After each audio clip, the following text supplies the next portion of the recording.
ఇవాళ మనం తలనొప్పి గురించి తెలుసుకుందామండి. నేను doctor Avanti, life multi speciality హాస్పిటల్‌లో ఈఎన్‌టీ సర్జన్‌ని. ఈ తలనొప్పి అనేది ఎందుకొస్తుంటదంటే, ఇప్పుడు మన జీవన శైలిలో ఉండే మార్పులు, ఒత్తిళ్ళ వల్ల గానీ, హార్మోన్స్ ప్రభావం వల్ల గానీ, లేకపోతే మనం తీసుకునే ఆహారం వల్ల గానీ, ఆహారంలో మార్పుల వల్ల గానీ, ఈ తలనొప్పి అనేది తరచూ వస్తూ ఉంటది.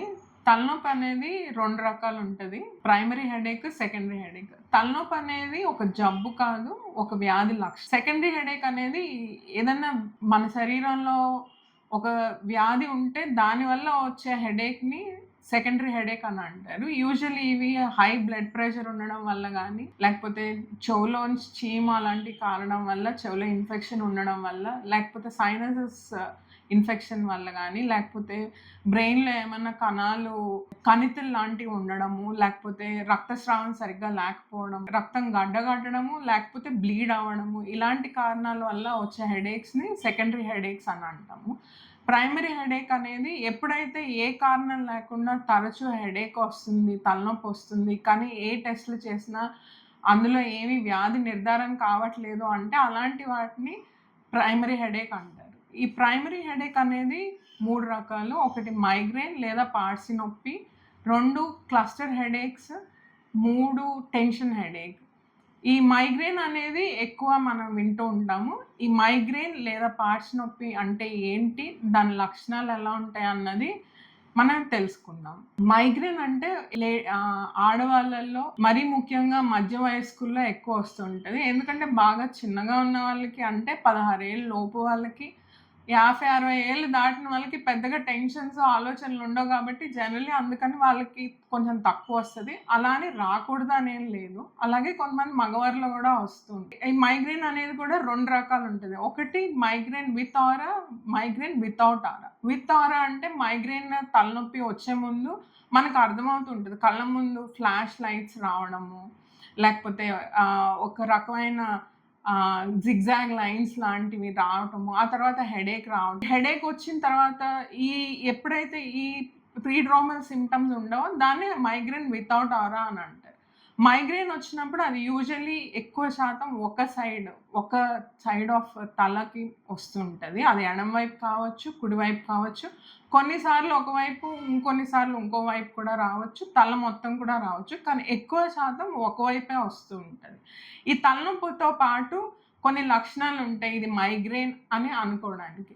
అది ఏంటి అంటే ఆ మైగ్రేన్ తలనొప్పితో పాటు మనకి వికారంగా ఉండడం, కొంతమందికి ఆ వికారం వాంతుల దాకా వచ్చి వాంతులవ్వడం, తర్వాత మన శబ్దం గానీ, లైట్ గానీ భరించలేకపోవడం. వాళ్ళు ఎక్కువ చికాకు పడుతుంటారు. మనం ఎవరైనా మాట్లాడినా గానీ వాళ్ళు చాలా చికాకు పడుతూ ఉంటారు. సైలెంట్‌గా ఒక చీకటి గదిలో ఉండడానికి ప్రిఫర్ చేస్తూ ఉంటారు.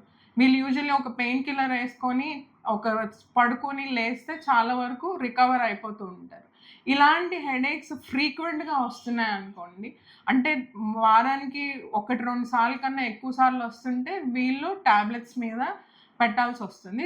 డాక్టర్‌ని సంప్రదించి ట్రీట్మెంట్ తీసుకుంటే 6 నెలల నుంచి సంవత్సరం వరకు తీసుకుంటే ఇవి గ్రాడ్యుయల్‌గా నెలకి 4, 5 సార్లు వచ్చేది 2, 3 సార్లు అలా గ్రాడ్యుయల్‌గా తగ్గుతూ ఉంటదనమాట. ఈ మైగ్రేన్ అనేది ఎందుకొస్తది అంటే కొన్ని ట్రిగ్గర్స్ ఉంటాయి. అంటే ప్రేరేపించే పదార్థాలు గానీ, కొన్ని పనులు గానీ ఉంటాయన్నమాట. లైక్ కొంతమందికి ఎండలో ఎళ్ళినప్పుడు రావచ్చు. కొంతమందికి పీరియడ్స్ ముందు గానీ, ఇమ్మీడియేట్‌గా పీరియడ్స్ తర్వాత గానీ రావచ్చు. అలాగే పెద్ద పెద్ద సౌండ్స్ సినిమా హాల్‌కి అది ఎళ్ళినప్పుడు, పెద్ద సౌండ్స్‌కి ఎక్స్‌పోజ్ అయినప్పుడు గూడా తలనొప్పి రావచ్చు. అలాగే కొంతమందికి కొన్ని ఆహార పదార్థాల వల్ల చాక్లేట్, చీజ్ ఇలాంటివి తినడం వల్ల రావచ్చు. ఏమన్నా వాసనలు చూసినప్పుడు పడని వాసనల వల్ల గూడా హెడేక్ స్టార్ట్ అవ్వడానికి అవకాశం ఉంటది. అలాగే సరిగ్గా నిద్రపోని వాళ్ళకి కొంతమంది పొద్దున్నే టిఫిన్ తినకపోయినా సరే, లేకపోతే పొద్దున్నే ఏమన్నా ఆహారం తినకుండా ఖాళీ కడుపులో ఎక్కువ సేపు ఉంటే గ్యాస్ట్రైటిస్ వచ్చి దానివల్ల గూడా హెడేక్ రావడానికి అవకాశం ఉంటది. సో, ఈ మైగ్రేన్ అనేది రాకుండా ఉండాలంటే మనం టైంకి భోంచేయడము, టైంకి తినడము ఇంపార్టెంట్. అలాగే క్రమం తప్పకుండా వ్యాయామం, మెడిటేషన్ ఇలాంటివి చేయటము, ఎక్కువ టెన్షన్ పడకపోవడము, సమయానికి పడుకోవడము, మనకు పడని వస్తువులు తినకుండా ఉండడము, అలాగే ఎండలోకి అది వెళ్ళినప్పుడు గొడుగు కానీ ఏదైనా క్యాప్ కానీ పెట్టుకొని డైరెక్ట్గా సన్కి ఎక్స్పోజ్ కాకుండా ఉండడము, ఇలాంటివి చేస్తే జనరలీ మనం అవాయిడ్ చేయాలి. తలనొప్పి వచ్చిన వాళ్ళు యూజువల్లీ ఏదో ఒక మెడికల్ షాప్కి వెళ్ళి టాబ్లెట్స్ తీసుకొని టెంపరీగా ఉపశమనం పొందుతూ ఉంటారు. కానీ ఇది ఫ్రీక్వెంట్గా వస్తుంది అని అంటే మాత్రం ఖచ్చితంగా డాక్టర్ని సంప్రదించాలి. Usually general physician, ENT specialist, లేకపోతే నరాలకు సంబంధించిన న్యూరో ఫిజిషియన్ని కన్సల్ట్ చేస్తే వాళ్ళు కొన్ని మీరు చెప్పే లక్షణాలను బట్టి కొన్ని పరీక్షలు చేసి మీకు తలనొప్పి ఎందుకు వస్తుంది, ఇది నివారించాలి అంటే ఏం చేయాలి అన్నది సూచనలు ఇస్తారు.